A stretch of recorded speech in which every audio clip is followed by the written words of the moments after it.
Good morning, Hornets, and welcome to today's segment of Beech Grove Student News. I'm Mrs. Taft. And I'm Mrs. Dean. Today we will be taking a look at tips for driving in cold weather. More on second semester and, as always, sports. But first, here's Mr. Starks with our weekly weather forecast. All right, good morning, Hornets. Busy day in the weather segment today. So the weather is feeling chilly this morning with a high of 34 and a low of 28. Tomorrow is a high of 32 with a low of 20, maybe a little bit of snow. Wednesday is a high of 23 and a low of 10. Brr. Tuesday is a high of 35 and a low of 25, getting better. And finally, Friday is a high of 39 and a low of 29, nearly t-shirt weather. With the low temperature comes getting your car started a little earlier, means warming it up. Here is Talia with more on that. Good morning, Hornets. I'm Talia Pinner with Beech Grove Student News, and today I'll be just giving you a weather update and on how to keep your car warm in the morning coming to school. So as you may have all seen and felt, the temperatures were dropping last night and the snow has started. It is also supposed to snow today and be really cold temperatures. Here I am with some different examples on how you can drive safe in the snow and how to keep your cars warm in the mornings before school. So for instance, a night like last night and then you wake up on a Monday morning, you want to make sure that you give yourself at least 10 to 15 minutes in the morning so that you can go out to your car and warm it up. So once you walk into your car, then you want to make sure there isn't any ice on the window. You want to always make sure there isn't any ice on the window, and if there is, you want to make sure that you have a scraper or something to brush off the snow. And then once you get into your car, you want to make sure you turn it on, obviously. And then you want to go over and you want to turn on the windshield wipers if there is any ice so that you can start the process of scraping it off. And then you want to go and turn on your heat. So once you get to turning on your heat, you also want to make sure that you turn on your defrost. So once you go through all of these steps, you just want to let your car sit for 10 to 15 minutes and let it warm up. And then after that, you should be good to go. And remember, Hornets, always drive safe on the roads and go as slow as you can and just be safe. I'm Talia Pinner with Beech Grove Student News. Well, students, now that you know how to get your car prepared for winter, let's talk about getting your Chromebook prepared for finals. You know what I'm talking about.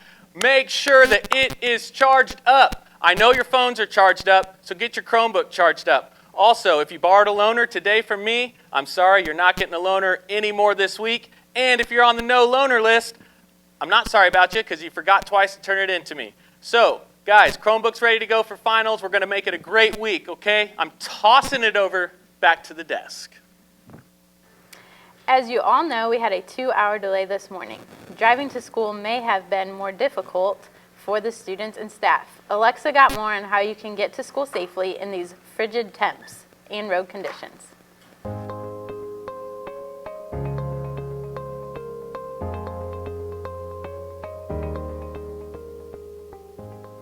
As winter approaches seemingly earlier than usual, newer drivers may be new to driving in these rigid temps. I talked to a couple of students about advice for driving in these temps and different pros and cons about it. Some advice for driving now that it's like snowing outside. Some advice I heard once was drive like your grandma's sitting in the passenger seat, like holding a really big bowl of very hot soup. That's how you should be driving, very carefully. I guess I could have just said. Also, Junior Madison Stratton had a lot to say on this topic and gave a lot of advice for drivers to take into consideration. So some really good pros about driving in colder weather is that a lot of other people are more cautious and driving a little more slow just because they know the roads might be slick and obviously no one wants to, rear end someone or wreck their cars. Some cons are that it gets really cold, obviously early in the morning when you're headed to school. So some advice would be just to start your cars earlier, or just to think about maybe going out 5 minutes early and starting it and going and finishing your morning routine, just because it's no fun to drive in the cold and it's a lot safer if your windshield's defrosted and if you can see everything around you. As you can see, there's plenty of advice for you Hornets to keep in mind during these cold months. Start your cars early and stay warm and cautious, Hornets. This has been Alexa Peak with Bgsn. It's finals week, which means we are approaching second semester. Here's Alyssa with more on schedule change. Do you want to change your schedule next semester? I went out and talked to Miss Shidley to get more. Students, this is just a reminder that schedule changes for semester 2 are around the corner. There are really only a few reasons that a schedule change would be necessary. So we are going to send out a Google form later this week asking you to check in Skyward and see what your semester 2 schedule shows. There may be a chance that we changed something first semester and didn't match it semester 2, so those would be things to look for. If there's a missing block, we need to know about that. So on the Google form, you will fill out your name, your information, and let us know what's wrong, what doesn't look right. There are a couple things just to remind you of. In order to drop a class, it needs to meet one of the qualifying schedule change reasons. So either you failed the prerequisite and cannot continue into semester 2, there's a missing block or a counselor error, which I mentioned earlier, you've already received credit for the class, there's a medical reason you can't stay in the course, you are missing a course for graduation, so we need to put like a requirement in instead of an elective, or a financial hardship.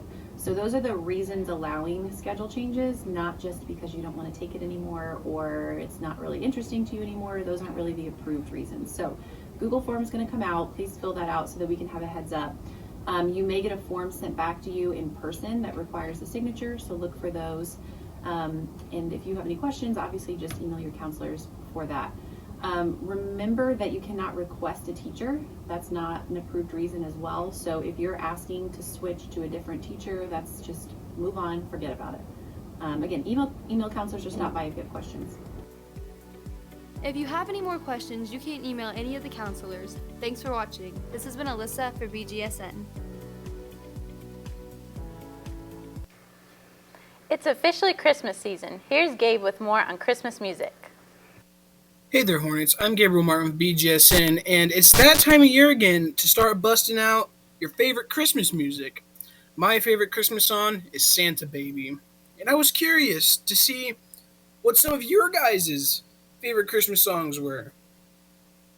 On my hunt, I went and asked Josh Fryer about what his favorite Christmas music was. Well, you know, my favorite Christmas song, even though I don't really like Christmas, probably be Jingle Bells, but, you know, it's the most annoying song there is. That's why I pick it. I then went on another merry hunt to find Jordan Dishman and ask him what his favorite Christmas music was. What's your favorite Christmas music? Okay, my favorite Christmas music or song right now, to be honest, is like the Christmas Tree Farm by Taylor Swift. She just dropped it. But like, besides that, I like Jingle Bells a lot. I know it's basic, but I know it's really nice. And I just like upbeat music in general. When it comes to Christmas time, just get the vibes going and just have fun. So that's it for me. Back to you guys at the desk. Now let's toss it over to Mr. Cross for sports. Good morning, Hornets. Welcome back to sports. In Beech Grove news, boys basketball won last Friday 57-59 against the Park Tudor Panthers. Their next game will be tomorrow against the Rushville Lions. The game will start at 7:30. Also, the JV meet tonight, wrestling has been canceled due to weather. We will try to reschedule that at a later date. In NFL news, the playoff picture is looking good so far this year. Rounding out the top is the Baltimore Ravens and the New England Patriots. Also at the top of the NFC is the Seahawks and the Packers. With that being said, here are some scores from yesterday. The Houston Texans beat the Tennessee Titans 24-21. The Dolphins lost against the Giants 36-20. The Vikings killed the Chargers 39-10. And a surprising loss from the 49ers against the Falcons 22-29.